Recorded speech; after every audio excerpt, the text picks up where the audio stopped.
Study in Singapore, Mauritius. Easy entry to Canada, UK, Europe, Australia, New Zealand. For admission contact 880-7984-342. நாம் தமிழர் கட்சி நிர்வாகிகள் இடும்போனம் கார்த்தி, சாட்டை துரைமுருகன், அப்புறம் தென்னகம் விஷ்ணு போன்றவர்களோட இல்லங்கள்ல எண்ணெய சோதனை நடத்திருக்காங்க. என்ன காரணத்தினால இந்த சோதனை நடந்திருக்கு?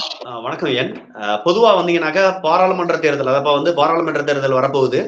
நீங்க தொடர்ச்சியா பாத்தீங்கன்னா தெரியும், நாம் தமிழர் கட்சியோட களப்பணிகள் அண்ணன் சீமான் தொடர்ச்சியாக இரண்டாவது கட்டமான சுற்றுப்பயணத்தை ஆரம்பிச்சிட்டாரு. ஏற்கனவே முதல் கட்டமாக ஒரு சுற்றுப்பயணத்தை முன்னெடுத்து ஒவ்வொரு மாவட்டங்கள் ஒட்டுமொத்த தமிழ்நாட்டிலேயே சுற்றுப்பயணத்தை முடிச்சாங்க. அப்போதைக்கு ஒரு நாம் தமிழர் கட்சியினுடைய அடிப்படை கட்டமைப்பு ரொம்ப ஸ்ட்ராங்கா பண்ணி முடிச்சிருந்தாங்க. இப்ப திரும்பவும் அடுத்த சுற்றுப்பயணத்தை ஆரம்பிச்சிட்டாங்க. இந்த சுற்றுப்பயணம் எப்படின்னா, எப்பவுமே ஒரு சுற்றுப்பயணத்துல சாயங்காலம் அதாவது மாலை நேரங்களில் நடக்கக்கூடிய ஒரு பொதுக்கூட்டம் தான் உங்களுக்கு மற்றவங்களுக்கு தெரியும். ஆனால் காலை நேரங்கள்ல பொதுவாக ஒரு கலந்தாய்வு நடக்கும். ஒட்டுமொத்த மாவட்ட பொறுப்பாளர்கள் அனைவரும் கூப்பிட்டு இது வரைக்கும் எந்த வகையான கட்டமைப்புல செஞ்சிருக்கீங்க, கிளைகள் எப்படி கட்டமைச்சிருக்கீங்க, ஊராட்சிகள் எப்படி கட்டமைச்சிருக்கீங்க, ஒன்றிய நகர பொறுப்புகள்லாம் பூர்த்தி செஞ்சீங்களா அப்படின்ற மாதிரியான ஒரு கட்டமைப்பு பணிகள் சம்பந்தமான கலந்தாய்வு காலை நேரங்கள்ல நடக்கும். மாலை நேரங்கள்ல பொதுக்கூட்டம் நடக்கும்.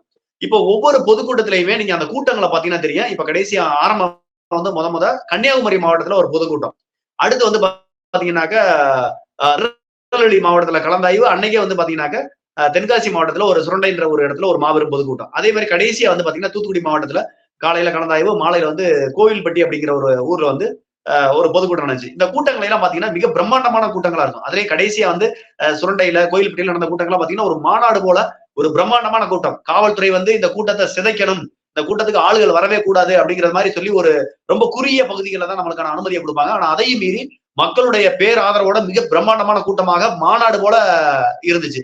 இதுகளெல்லாம் பார்த்ததுக்கு அப்புறம் இங்க இருக்கக்கூடிய ஆளும் மாநிலத்தை ஆளும் திமுக ஆகட்டும் அல்லது மத்தியில் ஆளக்கூடிய பிஜேபி ஆகட்டும், இவங்களுக்கு எல்லாம் என்னன்னா, ஒருவேளை நாம் தமிழர் கட்சி இந்த பாராளுமன்ற தேர்தலில் மிகப்பெரிய வாக்கு வங்கியை காட்டிடுமோ.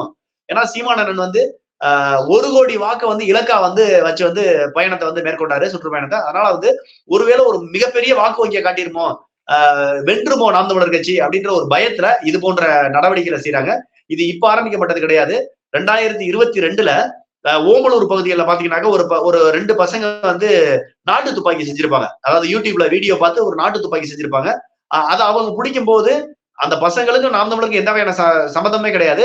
ஆனா இதுக்கு பின்னாடி நாம் தமிழர் கட்சி தான் இருக்கு, இவர்கள் ஆயுதம் செய்தது விடுதலை புலிகளுக்கு ஆதரவாக ஆயுதங்கள் செஞ்சாங்க.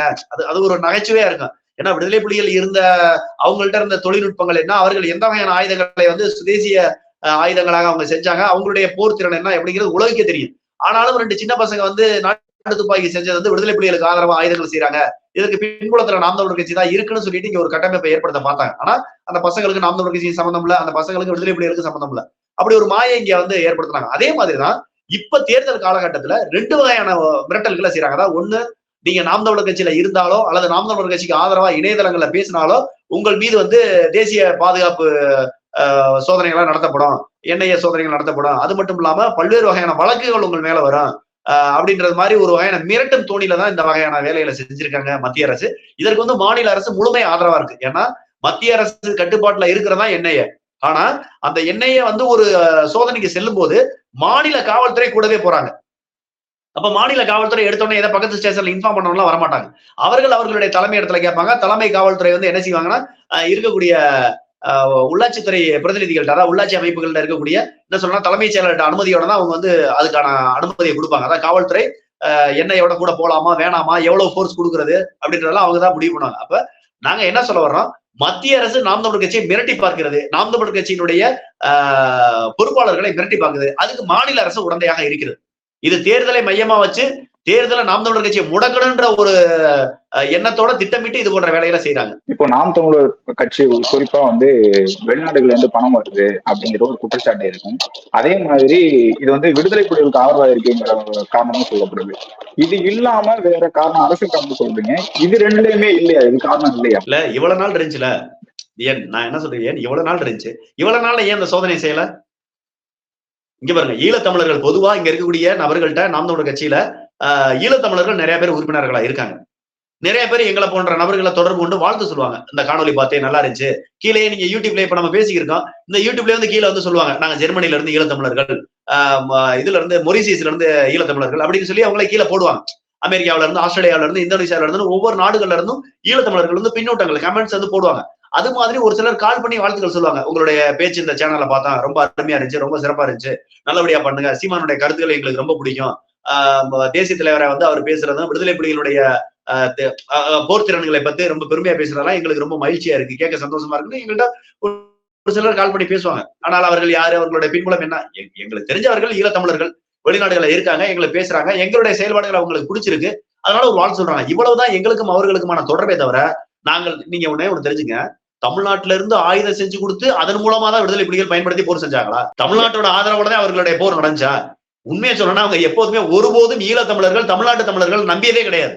ஒரு சில உதவிகளை வேணா கேட்பாங்க, அவங்களுக்கு அங்கே எரிபொருள் கிடைக்காது, அடுத்து ரத்த பொட்டலங்கள் கிடைக்காது, உணவுக்கு தேவையான ஒரு சில பொருட்கள் கிடைக்காது, அதையும் கூட காசு கொடுத்து இங்க இருந்து வாங்கிக்கிறாங்களே தவிர, எப்பவுமே தமிழ்நாட்டு தமிழர்களே போருக்கு பயன்படுத்திக்கிட்டோம், ஆயுதம் செய்ய பயன்படுத்திக்கிட்டோம் அப்படின்னு பெருசா இருக்கு. ஒரு சில உதவிகளுக்கு வேணா அவங்க போர் காலகட்டங்கள்ல பயன்படுத்திருக்கலாம் தவிர, முழுமையாக அவர்கள் நம்மை நம்பி கிடையாது. ஒரு தெரிஞ்சுங்க, அது அவர்கள் வந்து என்ன நினைக்கிறாங்க, தன்னுடைய மண்ணினுடைய விடுதலை அதை தான் போராடி பெறணும் அப்படிங்கிறது அவங்க ரொம்ப சரியா இருக்காங்க.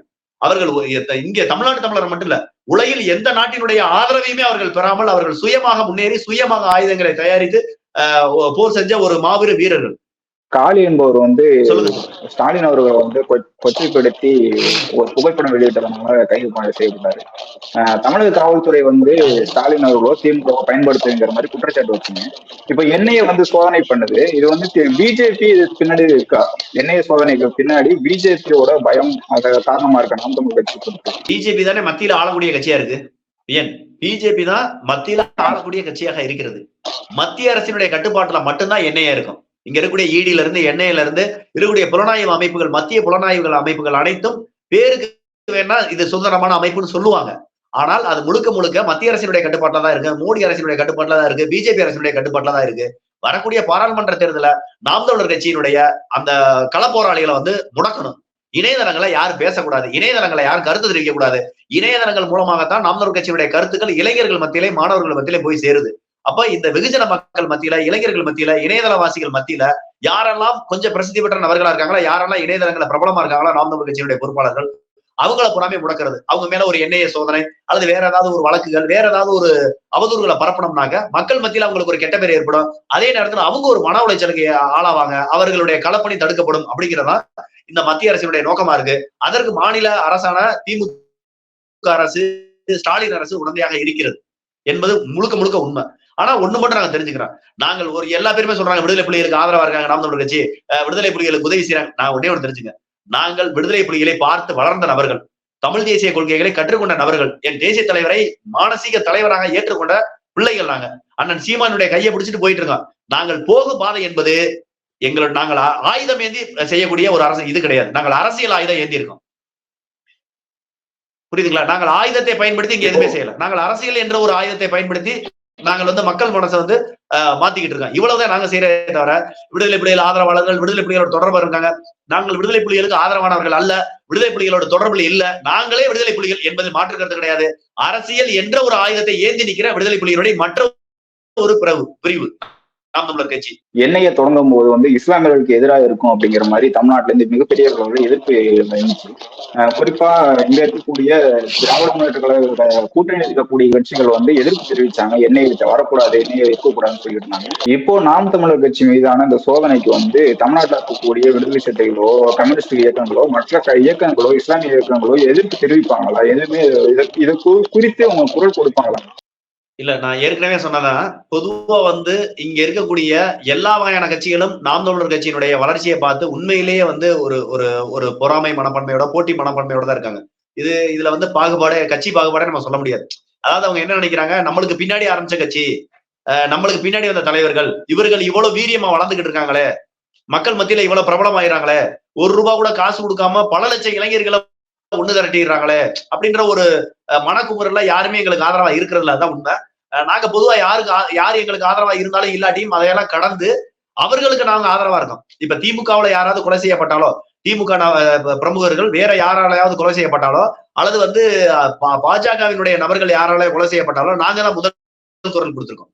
இந்த சமுதாயத்தில் நடந்த எல்லா வகையான கொலைகளுக்கும், கொள்ளைகளுக்கும், உயிரிழப்புகளுக்கும் எதிராக, மனித உரிமை மீறல்களுக்கு எதிராக நாம் தமிழர் கட்சி தான் எல்லா இடத்துலயும் குரல் கொடுத்திருக்கு. ஆனால் நாம் தமிழர் கட்சிக்கு ஒரு பிரச்சனைன்ற போது யாருமே வந்ததில்லை. நான் ஏற்கனவே சொன்னதா ரொம்ப தெளிவா நாங்கள் ராமர் சாமியை எதிர்க்கிறோம், ராமசாமியை எதிர்க்கிறோம். அப்ப என்ன ஆயிருது, நாங்க ஆரியத்தையும் திராவிடத்தையும் ஒரே நேரத்துல எதிர்க்கிறோம். அப்ப இங்க இருக்கக்கூடிய கட்சிகள் ஒண்ணு ஆரியத்தினுடைய கூட்டாளியா இருக்காங்க, இல்ல திராவிடத்தினுடைய கூட்டாளியா இருக்காங்க. அப்ப இந்த 2 பேத்துல யாராவது ஒருத்தர் நம்மளுக்கு ஆதரவா பேசிட்டா, குரல் கொடுத்துட்டா, நாம் தமிழர் கட்சிக்கு ஆதரவான நபர்கள் சொல்லிட்டு அவர்களுடைய கூட்டணியில அவங்களுக்கு கிடைக்க வேண்டிய சீட்டுகளோ அல்லது அவர்களுக்கு கிடைக்க வேண்டிய தொகைகளோ கிடைக்காம போயிரும். சீட்டுக்கு நோட்டுக்கும் ஆசைப்பட்டுக்கிட்டு இது மாதிரியான மனித உரிமைகளுக்கான குரலை கூட கொடுக்கறது கிடையாது. இங்க இருக்கக்கூடிய கம்யூனிஸ்ட் கட்சிகளோ மற்ற தமிழ் தேசிய கட்சிகளோ அல்லது பொது உடைமை கட்சிகளோ யாருமே எங்களுக்காக குரல் கொடுக்கறது கிடையாது. அதுக்கான காரணம் தான், நாங்க ஒரே நேரத்துல 2 பேத்தையும் எதிர்க்கிறோம். மத்திய அரசையும் எதிர்க்கிறோம், மாநில அரசையும் எதிர்க்கிறோம். இங்க இருக்க எல்லா கட்சியுமே ஒண்ணு மத்திய அரசோட கூட்டணியா இருக்கணும், இல்ல மாநில அரசோட கூட்டணியா இருக்கணும். அப்ப ஒருவேளை நம்ம வந்து நாம் தமிழர் கட்சிக்கு ஆதரவா பேசினாலோ, நாம் தமிழர் கட்சி பாதிக்கப்பட்டவது அவர்களுக்கு உறுதுணையா நம்ம நின்றாலோ நம்மளுடைய கூட்டணிக்குள்ள ஒரு சலசலப்பு வந்துடும் அப்படின்ற ஒரு காரணத்துக்காக நம்மளுக்கு யாரும் நேரடியா ஆதரவு தருவது கிடையாது. இது போன்ற சோதனைகளுக்கு நாம் தமிழர் கட்சி எப்பவுமே பயப்படாது. இன்னும் இந்த சோதனைகளை எல்லாம் நடத்தி இதன் மூலமாக நாம் தமிழர் கட்சியவோ அல்லது நாம் தமிழர் கட்சியினுடைய களப்பணியாளர்களையோ ஊடக துறையில் இருக்கக்கூடிய நபர்களையோ மிரட்டி அதன் மூலமாக அவர்களுடைய கட்சி பணியை பொது வாழ்க்கையில இருந்து முடக்கன்னு நீங்க நினைச்சீங்கன்னாக்கா அது நடக்காது. நாங்கள் இது மட்டும் இல்ல, இன்னும் எவ்வளவு வந்தாலும் நாங்க எதிர்கொள்வோம். அண்ணன் சீமானுடைய ஆலோசனையோடு அடுத்த கட்டமா சட்டப்படி வரக்கூடிய காலகட்டங்களில் எந்த மாதிரியான நடவடிக்கைகளை எடுத்து இதெல்லாம் எதிர்கொள்றேன்னு சொல்லிட்டு அண்ணன் ஆலோசனை பண்ணி அதுக்கு தகுந்தாற் போல் அடுத்த கட்ட நடவடிக்கைகளை மேற்கொள்வோம். சரிங்க, எவ்வளவு நேரம் உங்களுடைய நேரத்தை ஒதுக்கி எங்களுக்கு உங்களுடைய கருத்துக்களை தெரிவித்ததுக்கு மிக்க நன்றி. நன்றி.